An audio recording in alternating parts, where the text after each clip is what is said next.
और अब बात करेंगे उस हादसे की जिसकी तस्वीरें न सिर्फ देश को बल्कि पूरी दुनिया को डरा रही हैं। अहमदाबाद विमान हादसे के करीब 80 घंटे हो चुके हैं, लेकिन अब तक ये नहीं पता चल सका कि यह हादसा कैसे हुआ। जांच जारी है, इसमें वक्त लगेगा। भारत की डीजीसीए की अगुवाई में हादसे की तफ्तीश हो रही है। इसमें ब्रिटिश एजेंसी AAIB और अमेरिकी एजेंसी NTSB और FAA भी सहयोग कर रही है। साथ ही विमान बनाने वाली अमेरिकी कंपनी बोइंग की टीम ने भी मौके का मुआयना किया है। जिस वक्त बोइंग की टीम अहमदाबाद में घटनास्थल पर पहुंची, वहां हमारे संवाददाता मृत्युंजय कुमार सिंह भी मौजूद रहे। आप उनकी रिपोर्ट देखिए, फिर मैं जांच की कड़ियों को जोड़ने की कोशिश करूंगी।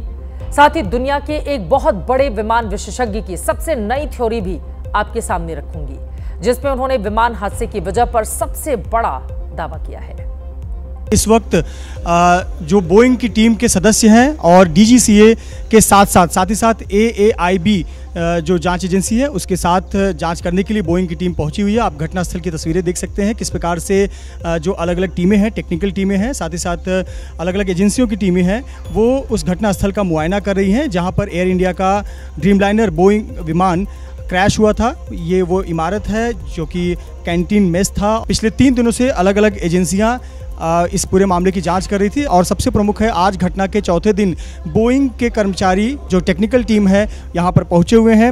उनका मुख्य रोल इसमें है कि जो डीजीसीए और AAIB aircraft incident investigative team जो होती है ब्यूरो, उसको असिस्ट करने का काम जांचकर्ता करते हैं। साथ ही साथ विमान की डिज़ाइन और प्रणालियों का मूल्यांकन करते हैं। इसके अलावा जो बोइंग की टीम है वो निर्माण या रखरखाव से जुड़ी समस्याओं का आकलन करेगी और इसके बाद जब अपनी जांच रिपोर्ट सौंपेगी तो उसमें एयरलाइन कंपनी और बोइंग को सुरक्षा संबंधी सिफारिशें दे सकती हैं। भारत सरकार ने गृह सचिव के नेतृत्व में भी एक उच्च स्तरीय समिति बनाई है जो इस हादसे की जांच करेगी। गृह सचिव की अगुवाई वाली समिति एयर सेफ्टी यानी कि हवाई सुरक्षा की समीक्षा भी करेगी। इस जांच समिति में नागरिक उड्डयन मंत्रालय के सचिव और राज्य सरकार के प्रमुख अधिकारी भी शामिल होंगे, जो 3 महीने में अपनी रिपोर्ट सौंपेंगे। देश और दुनिया को हादसे की वजह के खुलासे का इंतजार है। इससे पहले विमान हादसे की वजहों से जुड़ी कई थ्योरी सामने आ चुकी हैं, जैसे एयर इंडिया की उड़ान AI-171 के बोइंग 787 ड्रीमलाइनर प्लेन के दोनों इंजन फेल हो गए थे। दोनों इंजन ईंधन की गड़बड़ी के कारण फेल हो गए। हादसा लैंडिंग गियर को ऊपर उठाने की बजाय नीचे गिराने की वजह से हुआ। एक थ्योरी यह भी कि लैंडिंग गियर की जगह फ्लैप को उठा दिया गया, जिसकी वजह से इतना बड़ा हादसा हुआ। कुछ लोगों ने यह भी दावा कर दिया कि विमान से पक्षी या पक्षियों का झुंड टकराया, तो कुछ विशेषज्ञों ने हादसे को मानवीय भूल का अंजाम बताया। लेकिन अब जाने माने विमानन विशेषज्ञ, कमर्शियल एयरलाइन पायलट और यूट्यूबर कैप्टन स्टीव ने अहमदाबाद हादसे की वजह पर बहुत बड़ा दावा किया है। उनके विश्लेषण के मुताबिक हादसे की इकलौती वजह विमान के दोनों इंजन का फेल होना ही है।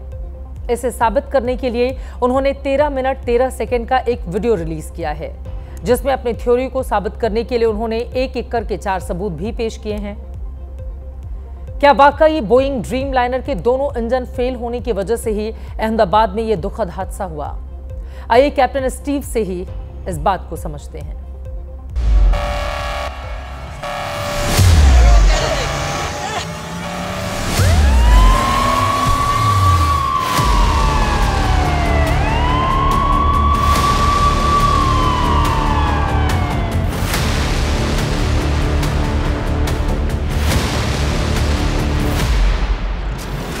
On the 787 in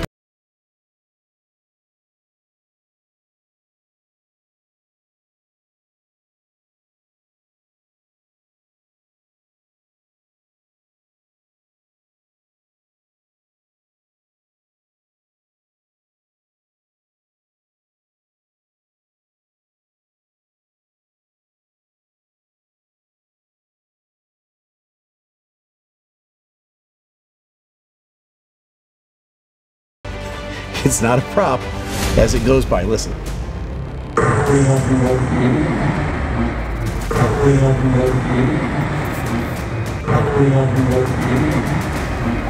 Okay, it sounded like it, if you weren't looking at it, it sounded like a single engine prop airplane just flew by.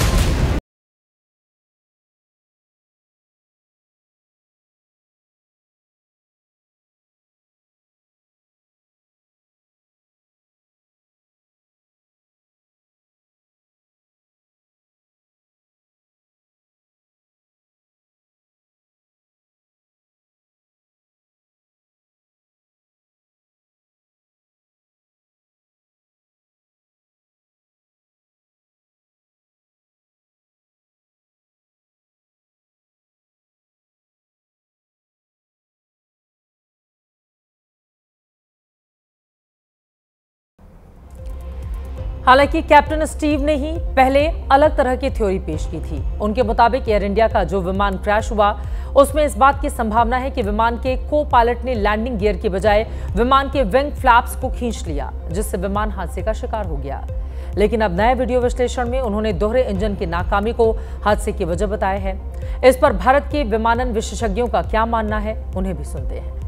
ये फ्यूल मैनेजमेंट का मैटर है। वो फ्लैप से करने में फिर भी वो थ्रस्ट बढ़ा सकता था, ऐसा नहीं कि वो नहीं बढ़ा सकता था। अगर वो कहते हैं ना कि फ्लैप्स ऊपर थे, ये जो इन्होंने बताई बात थी वो फेल होने की बात बताई है ना, तो उसको ज़रा गौर से वीडियो को देखिए, आपको नज़र आएगा। लगा वो धीरे से लैंड हो रहा, फिर कि फ्यूल नहीं मिल पाया, स्टार्ट कर गया, एयरक्राफ्ट और चला गया। वो कोई कहे कि उसका अंडर कैरेज से ड्रैग बढ़ गया था और फ्लैप्स ऊपर थे इसलिए एकदम ऊपर उठ नहीं पाया। लेकिन इतने पावरफुल इंजन, ये प्रूवन मशीन है कि उसका इतना उसको पावर है कि बढ़ाया जा सकता है, इतनी जल्दी नीचे नहीं आता।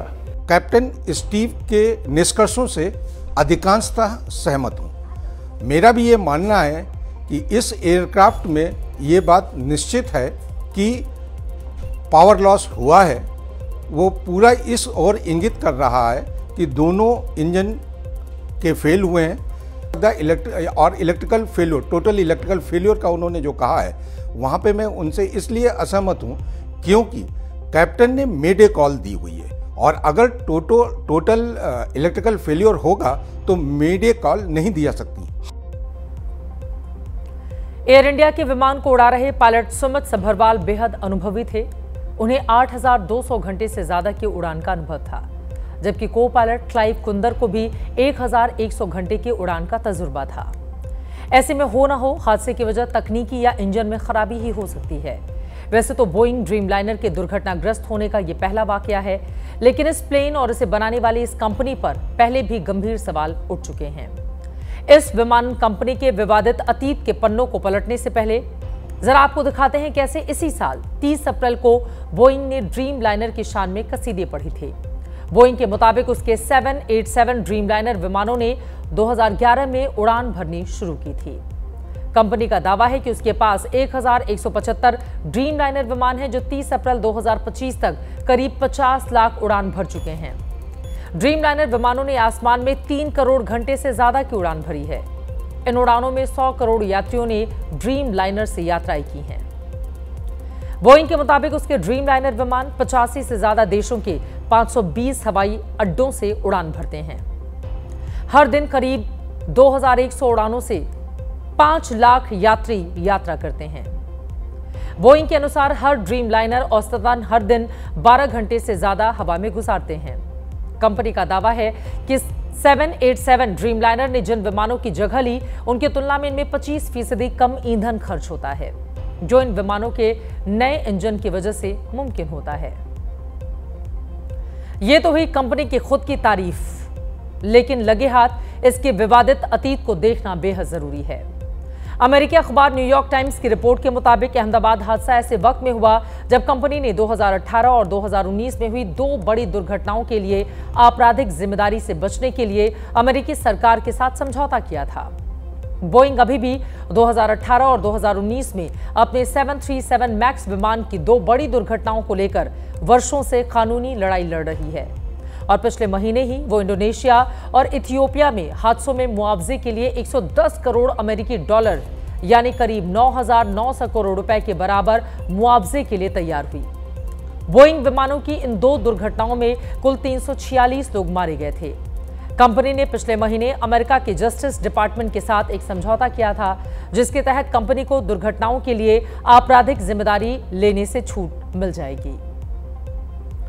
बोइंग नागरिक विमान बनाने वाले 2 बड़ी कंपनियों में से एक है।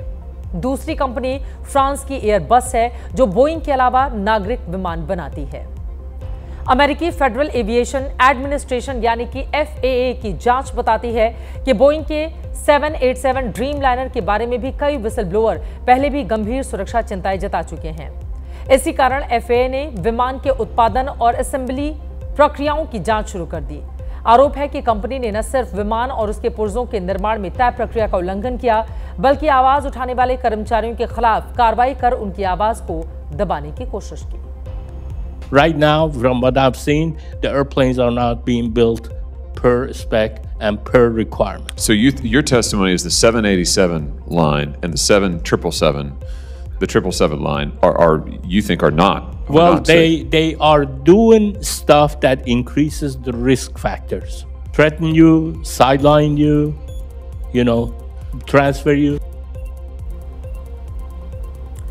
लगातार वो तमाम सवाल आपके सामने हम रख रहे हैं और इससे जुड़ी हुई जितनी और घटनाएं हुई हैं वो भी आपको बताए जाने की जरूरत है। लेकिन अभी जांच अहमदाबाद हादसे को लेकर लगातार जारी है।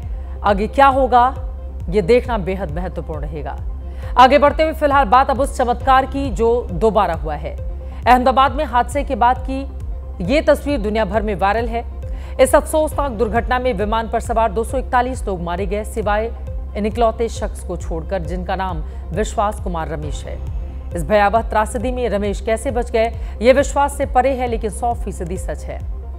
कुछ ऐसा ही चमत्कार 11 दिसंबर 1998 को भी हुआ था, जब थाईलैंड के एक्टर और सिंगर रुवांगसाक लोयचुसाक ने भी रमेश की ही तरह मौत को मात दी थी।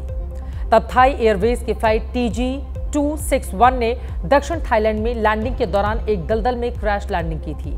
इस हादसे में विमान पर सवार 146 लोगों में से 101 की मौत हो गई थी। हादसे के वक्त रुवांगसाक विमान की सीट पर नंबर 11A पर ही बैठे थे। ये सीट इमरजेंसी एग्जिट के पास होती है। संयोगवश 12 जून 2025 को अहमदाबाद हादसे के वक्त एयर इंडिया की फ्लाइट में रमेश भी सीट नंबर 11A पर ही बैठे थे। ये सीट उनके लिए जीवनदान साबित हुई, ठीक वैसे ही जैसे 27 साल पहले थाईलैंड के रुवांगसाक के लिए ठीक यही सीट लकी साबित हुई थी। इस पर रुवांगसाक ने सोशल मीडिया पर एक पोस्ट लिखा है, जिसमें वो कहते हैं, ये जानकर मेरे रोंगटे खड़े हो गए कि भारत में भी उसी सीट पर बैठा व्यक्ति बच गया जिस पर मैं 27 साल पहले बैठा था। रुवांगसाक ने अपने पुराने अनुभव को साझा करते हुए बताया कि विमान हादसे के बाद वो मानसिक रूप से बहुत टूट गए थे और करीब 10 सालों तक हवाई यात्रा से दूरी बनाए रखी। उन्होंने कहा कि जब भारत में हुए हादसे के बारे में जानकारी लगी तो उनकी पुरानी यादें फिर से ताज़ा हो गई, जो आज भी उन्हें झकझोर देती हैं।